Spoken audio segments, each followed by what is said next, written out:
सबसे पहले मैं आप सबका शुक्रिया अदा करता हूं कि आप लोग यहां पर तशरीफ लाए हैं मुझे सुनने के लिए, तो मैं आपका मशकूर हूं।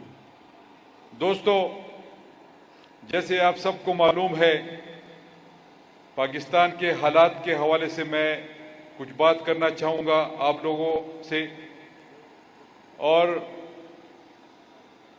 मेरी अपनी ज़ाती कुछ राय है उसमें, वो भी मैं आपसे शेयर करना चाहूँगा। लेकिन उससे पहले मैं, जो जुबैर खान है हमारे एमपीए साहब, तो उसने तो तकरीर पुश्तो में की, लेकिन पता नहीं उसने शेर उर्दू का बोला। तो मैंने उनसे पूछा ये क्या माजरा है, बस उसने तो कोई जवाब नहीं दिया। लेकिन मैं अपनी तरफ से ये लाइटर नोट में मैंने आपसे ये बात शेयर कर दी। देखिए, आजकल इस मुल्क में बड़े सख्त हालात हैं, इसमें कोई शक नहीं है, बड़ी तंगी है, इसमें कोई शक नहीं।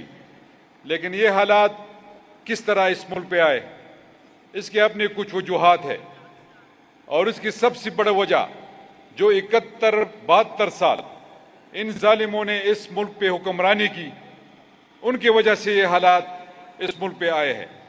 ये इन निकम्मों की वजह से आए हैं। ये हमें सेलेक्टेड और नालायक कहते हैं, ये खुद सेलेक्टेड और नालायक थे। इन्हीं की पॉलिसियों की वजह से आज जो सख्ती है इस मुल्क में, जो महंगाई का लहर है, ये इन लोगों की वजह से है। अगर 1947 से लेके 2008 तक अगर 8,000 अरब रुपया कर्जा था, तो फिर ये 10 सालों में 2008 से लेके 2018 तक फिर ये 30,000 अरब रुपया कैसे पहुंचा ये कर्जा। तो आप ये समझ ले, ये आप सोच ले कि 2008 तक इस मुल्क में कितने तरक्याती काम हुए, इस मुल्क में हालात कैसे थे, और फिर 2008-2018 तक जो ये दो पार्टियों की हुकूमत रही, नून और पीपल्स पार्टी की, जो उन्होंने इस मुल्क के साथ किया, और जितने भी पैसे उन्होंने कर्ज लिए और जितने भी सब्सिडी उन्होंने दी, वो भी आज हम अदा करेंगे। हमारे जो बच्चे हैं, आने वाले मुस्तकबिल के हमारे जो बच्चे हैं, इस मुल्क का मुस्तकबिल है हमारे बच्चे, ये अदा करेंगे, किस्तों में अदा करेंगे ये। और ये इस्लाम में सूद हराम है। जब एक दफा आप कर्जा ले, तो मेरा ख्याल में फिर सूद से आपकी जान नहीं छूटती। ये इस मुल्क के साथ हुआ है, और ये इन नालायकों, इन करप्टों ने नहीं किया हुआ है। और ये जब उठते हैं असेंबली के फ्लोर पे बात करते हैं, बात एक होती है। मैंने 1-2-3 मीटिंग्स वहां पर अटेंड की जॉइंट सेशन में, तो उसमें बात एक होती है, ये दूसरी तरफ चले जाते हैं। सिर्फ 5 मिनट की बात ये 1 घंटे में करते हैं, क्योंकि पास कोई बात नहीं होती, ठोस बात इनके पास नहीं है। तो ये अपने करतूतों पे पर्दा डालने के लिए ये सब कुछ कर रहे हैं कि महंगाई है, वो है, इनसे हुकूमत नहीं चल पा रही है, ये हो रहा है। ये सारे ड्रामे हैं इनके। क्या जरदारी साहब इस मुल्क को चलाएंगे? क्या नवाज शरीफ इस मुल्क को चलाएंगे जो बाहर बैठा हुआ है? जो आपके हमारे टैक्स के पैसे हैं, जो उन्होंने कर्जे लिए हैं, वो उन्होंने उनसे उन पैसों पे वहां पर जायदादें खरीदी है, आराम से बैठ के उधर वीडियोकॉन पे तकरीरें करते हैं। मुझे अजीब सा है इस मुल्क में कि फिर भी ये इन चोरों को ये लोग बैठ के उनके सामने उनकी तकरीरें सुनते हैं। ये तो सारे चोर है, उन्होंने इस मुल्क को बेदर्दी से लूटा है। देखिए जी, मैं दोबारा दोहराता हूं, 1947 से लेके 2008 तक 8,000 रुपए कर्जा, अरब कर्जा, फिर 2008 से 2018 तक 23,000 अरब कर्जा उन्होंने लिया इन जालिमों ने। तो 10 सालों में 23,000 अरब रुपए किधर चले गए?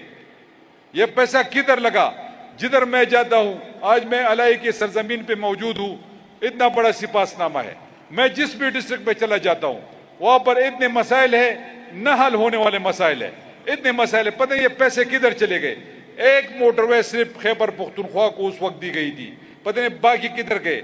अच्छा, इनके हालात देख ले, मोटरवेज की इनकी 1 किलोमीटर इनके दौर में 37 करोड़ रुपए पे बनती थी। कितने? 37 करोड़ रुपए पे। आज अल्हम्दुलिल्लाह महंगाई है, बिल्कुल है, उसमें कोई शक नहीं है। आपके कंस्ट्रक्शन मटेरियल उनकी कीमतें बढ़ गई है, उसके बावजूद 17 करोड़ पे 1 किलोमीटर बन रहा है। तो ये 20 करोड़ रुपए का जो फर्क था, ये किधर गए? ये पैसे किधर गायब हो गए? ये इनके जेबों में गए। आज जो उनके वो पिकौड़ो आलू जैसे औलाद है ना, वो खा रहे हैं उधर, और पे मजे कर रहे हैं बाहर, जो उन्होंने पैसे लूट के उनके हवाले किए। एक दफा वो साइकिल को पंक्चर लगाता था, वो अरबपति बन गए। यार हमारे इलाकों में भी तो लोग साइकिल को पंक्चर लगाते हैं, वो गरीब तो मेरे ख्याल में अपने लिए एक दुकान भी नहीं खरीद सकते। पता नहीं इनके पंक्चर खास तौर पर खास पंक्चर थे, ढूंढू की क्या थे ये। अब वो अरबपति किरबपति बन गए। तो कहने का मकसद ये है कि ये अगर हमारे इकोनॉमी की सूरत हाल है, ये इन लोगों की वजह से है। कल मेरी मीटिंग हो रही थी प्राइम मिनिस्टर साहब के साथ, यहाँ पर हमारे MNA साहब सालिब अहमद खान मौजूद है। अच्छा, वो प्राइम मिनिस्टर साहब इस सोच में पड़े हुए थे कि इकोनॉमी की जो हालात है जो उन्होंने हमें दिए हुए हैं, हम IMF के पास चले गए। अब उनकी जो क्राइटेरिया है, उनके शराइत हम मानेंगे। जब मानेंगे तो ऑटोमेटिकली इस मुल्क पे बर्डन पड़ेगा। तो हमारे पास पैसे नहीं है तो क्या करेंगे? तो इस चीज को आहिस्ता आहिस्ता इंशाल्लाह जो प्राइम मिनिस्टर साहब का विजन है, उन्होंने उसको ट्रैक पे डाल दिया है। इनके समरात 5-6 साल बाद आने शुरू हो जाएंगे। लोग कहते हैं जी आप इलेक्शन के लिए कुछ करें, लेकिन प्राइम मिनिस्टर साहब का सोच अगले इलेक्शन का नहीं है, अगले नस्लों का है। जो हमारे नौजवान यहाँ पर खड़े हैं, जो हमारे बच्चे हैं, इनके लिए हमने स्ट्रांग पाकिस्तान इनको बना के देना है। तो उसके लिए कुछ वक्त दरकार होगा और इंशाल्लाह हम अपने प्राइम मिनिस्टर के साथ खड़े थे हैं और इंशाल्लाह रहेंगे। आप रहेंगे ना अपने प्राइम मिनिस्टर के साथ? ये मैं आपसे चाहता हूं कि हम सब उनके दिफा में भी खड़े होंगे और उनके अहकामात भी मानेंगे इंशाल्लाह। और ये सख्त वक्त गुजर जाएगा। कौमें तब बनती है जब आप सख्त हालात से गुजर जाए। तो इंशाल्लाह ये कौम बनेगी, ये पाकिस्तानी कौम है, सख्त कौम है। इंशाल्लाह ये हर हालत के मुकाबला करेंगे। जिस तरह ये कौम इंसर्जेंसी से निकल के आई है, दहशतगर्दी से ये जिस तरह इनका सामना हुआ, ये निकल के आई। इंशाल्लाह इन सख्त हालात से ये मुल्क निकल जाएगा और जो हमारे नौजवान तबका है, जो हमारे बच्चे हैं, इनका फ्यूचर है, इनको इंशाल्लाह मजबूत पाकिस्तान मिलेगा और ये इमरान खान की क़यादत में इंशाल्लाह इनको मिलेगा।